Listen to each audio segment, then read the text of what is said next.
今日係2026年4月1號，呢位朋友好特別嘅。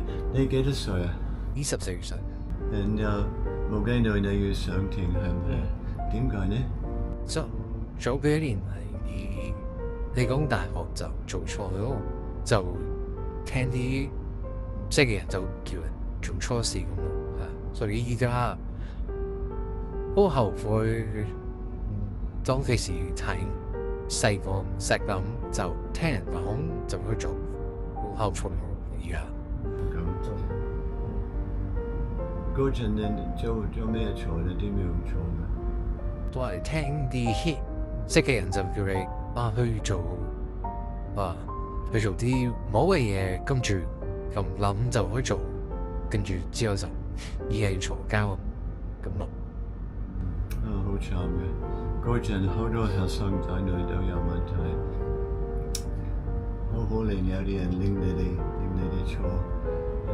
咁你而家同其他學生在，你有冇特別嘅説話叫佢哋冇咁樣做？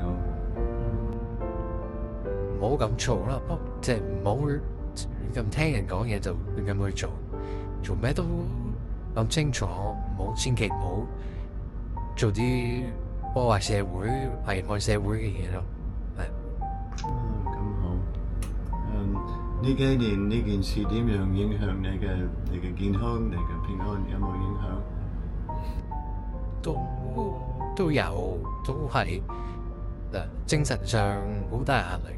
每日都覺得應該當其時就亂咁聽人講嘢去做，每一日都覺得當其時冇做到啲咁嘅嘢就好啦，千祈就唔好咁做就係咯。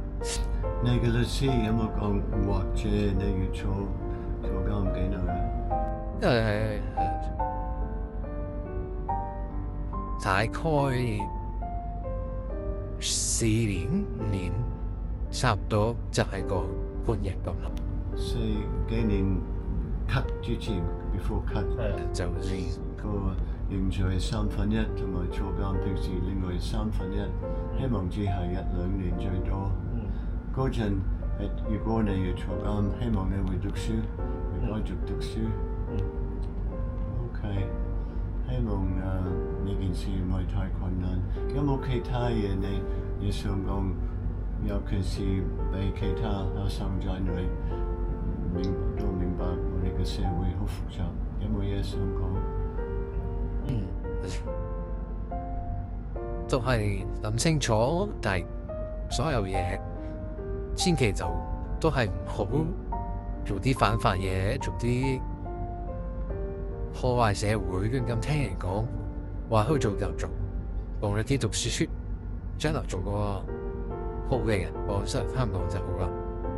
OK， 而家再講你幾多歲？而家20歲啊，好後生嘅。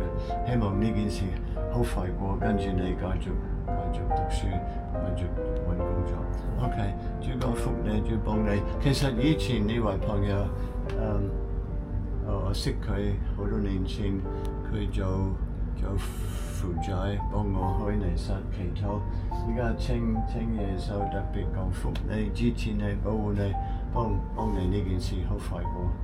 OK，唔該你，身體健康。OK。